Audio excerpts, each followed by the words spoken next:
Lion indomptable, cette dénomination qui reflète le drapeau vert-rouge-jaune porte une griffe, celle de Félix Tonyenbok. À 38 ans, alors qu'il est chargé de mission, c'est lui qui a pour rôle de redonner le sourire au peuple camerounais et d'insuffler une âme à l'équipe nationale de football après sa défaite en demi-finale 0-1 face au Mali lors de la Coupe d'Afrique des Nations de 1972 abritée par le pays. Avec l'existence des Lions de l'Atlas du Maroc et les Lions de la Teranga du Sénégal, l'adjectif indomptable est collé à celui des Lions du Cameroun et devient Lion indomptable. Sous une sorte d'intuition absolument volumineuse, visionnaire et prophétique, l'adjectif indomptable. Aussitôt toute la salle a applaudi et nous avons donc porté au fond baptismaux le nom de l'équipe camerounaise, les Lions, mais les Lions indomptables du Cameroun. Le chef de l'État de l'époque, avec tout son entourage, a apprécié cette recherche et cette trouvaille. Et c'est ainsi que nous nous retrouvons donc aujourd'hui avec les Lions indomptables. Outre le nom, c'est tout le mouvement sportif que le ministre a diagnostiqué et décide de rénover. C'est donc à partir de 1974 que le pays récolte et accumule les lauriers dans toutes les disciplines. En football, les clubs camerounais raflent les trophées en Afrique et permettent à l'équipe nationale de se hisser vers le sommet. Les Lions indomptables rentrent invaincus de la Coupe du Monde de 1982, 1-1 contre le futur vainqueur, l'Italie. Des souvenirs mémorables pour l'ancien ministre qui a servi le gouvernement pendant 14 ans. De 1974 à 80, pratiquement, c'était l'âge d'or des clubs camerounais où ils ont ravi tous les titres au niveau des clubs, au niveau champion, au niveau d'abord des équipes champions. Ensuite, un doublé à la 4e année avec les équipes prestigieuses comme Canon, comme Tonnerre, comme Union de Douala. Et c'est ce que l'opinion camerounaise, y compris la presse camerounaise, a baptisé de nouveau l'âge d'or du football camerounais.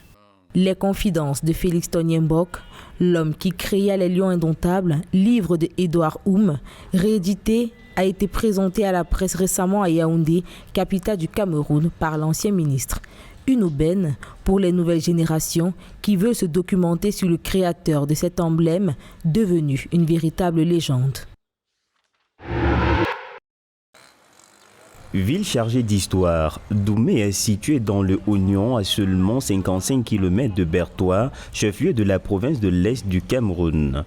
Doumé, c'est aussi un célèbre fortin stratégiquement érigé ici dans cette ville par le colon allemand dans les années 1901 à 1911. Un fortin que tente de réhabiliter la mairie de Doumé au bénéfice des populations. Dans cette démarche de réhabilitation du fortin, Maître Charlie Dio, président de la Ligue régionale du taekwondo de l'Est, y a investi son temple d'entraînement. Bon, c'est une salle c'est vrai, c'est une salle administrative, mais que la hiérarchie a bien voulu mettre à la disposition pour l'encadrement des jeunes Camerounais. Sentiment, c'est un bâtiment colonial, c'est un patrimoine. Dans tous les cas, je crois que c'est une partie de l'histoire de notre pays. Abandonné depuis le départ des Allemands, on peut voir ici quelques blocs occupés. En quasi-abandon, quelques familles y habitent alors que les murs du fortin subissent des outrages du temps et du climat. La mairie de Doumé ambitionne de faire de ce fortin un lieu touristique à sauvegarder. Ça, c'était le fortin, le fort allemand. C'est là où le colon s'était barricadé pour mieux surveiller les assauts de l'ennemi. Vous allez vous rendre compte qu'on est sur les hauteurs. Ici, ce Doumé-ci restera un peu notre vieux Doumé, notre Doumé touristique.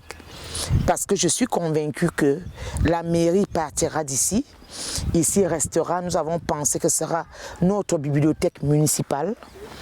On va l'équiper avec des livres, un peu comme une centrale de lecture pour enfants et pour adultes. Notre fort, l'ancien fortin, devrait être notre site touristique. Nous comptons le restaurer.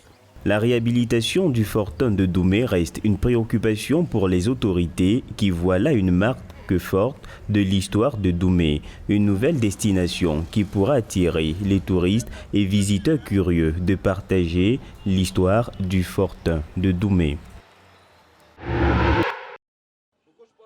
Thomas Libi, ancien lion indomptable, a participé à 2 Coupes du Monde avec l'équipe du Cameroun. Tout d'abord en 1990, où il n'a joué qu'un match, et en 1994, où il a joué 3 matchs avec la sélection nationale. Après sa retraite internationale, Thomas Libi s'est reconverti en entraîneur. Son amour pour la balle ronde l'a poussé à vouloir transmettre son génie à la jeune génération, qui pour lui a du talent, mais fait face au monnayage. Vous avez des gamins qui savent jouer au foot, mais ils doivent tout être accompagnés par quelqu'un, ou alors ça se monnayait. Et j'avais été un peu choqué comme ça, et puis je me suis dit, voilà, pourquoi pas donner un coup de main. Donc j'ai pu créer déjà le Sinta Football Club, et j'ai commencé par faire l'entraînement déjà très jeune, parce que je m'étais dit qu'il faut préparer peut-être la retraite. Et j'ai commencé par là, et qu'au jour d'aujourd'hui, je suis content de savoir que j'avais vu venir les choses plus tôt. Avec près de 480 jeunes filles et garçons recrutés au sein de son académie de football qui aujourd'hui a une trentaine d'années d'existence, le coach Thomas Libi essaie de promouvoir le football jeune. Les entraînements qui se font au quotidien dans les rues, sur des terrains poussiéreux avec pour objectif d'atteindre un seul but, celui d'avoir des jeunes professionnels qui vont fièrement représenter le Cameroun. Pour tenir tous ces gamins-là, il faut avoir un terrain. Mais si on n'a pas de terrain, après je pense qu'il n'y a plus rien. Donc on s'entraîne un peu partout. Moi je m'entraîne même dans la rue avec eux quand on n'a pas d'espace. Donc moi j'ai pas de problème.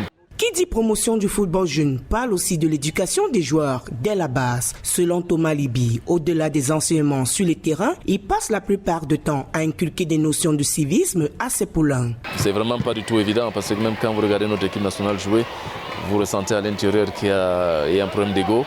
Ils ne sont pas ensemble, parce que s'ils étaient ensemble, ce serait vraiment très très costaud, mais malheureusement ce n'est pas le cas. Membre du collectif des anciens lions indomptables du Cameroun, Calif, Thomas Libi, âgé de 54 ans, souhaite que ses anciens coéquipiers et autres anciens footballeurs s'impliquent davantage dans le développement du football local.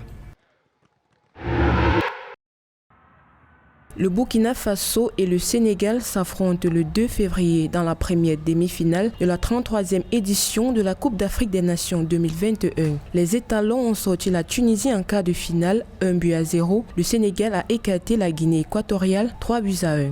Le Burkina Faso est une jeune équipe ambitieuse portée vers l'avant par l'expérimenté attaquant Bertrand Traoré et défendu dans ses buts par Hervé Kofi Kouakou. En 5 sorties, les étalons ont perdu une fois face au Cameroun à l'ouverture de la compétition. Le Sénégal n'a pour sa part concédé aucune défaite. Les Lions de la Teranga ont certes démarré timidement en ne marquant que 3 buts en 4 matchs, mais ils se sont réveillés en enfilant 3 contre la Guinée équatoriale, où le leader technique Sadio Mané a confirmé sa bonne entente avec ses 2 follets comme Famara Diélo, Ismaël Assar, Tchekou Kouyaté et Nampalis Mendy. Sénégal-Burkina Faso, c'est aussi le duel de 2 techniciens locaux, Aliou Cissé et Kamou Malo, à l'opposé du second demi-finale qui mettra aux prises 2 techniciens portugais, Antonio Conceição pour le Cameroun et Carlos Queiroz du côté de l'Égypte. Quelle que soit l'issue des demi-finales, l'on est déjà certain que la finale opposera un technicien local à un portugais.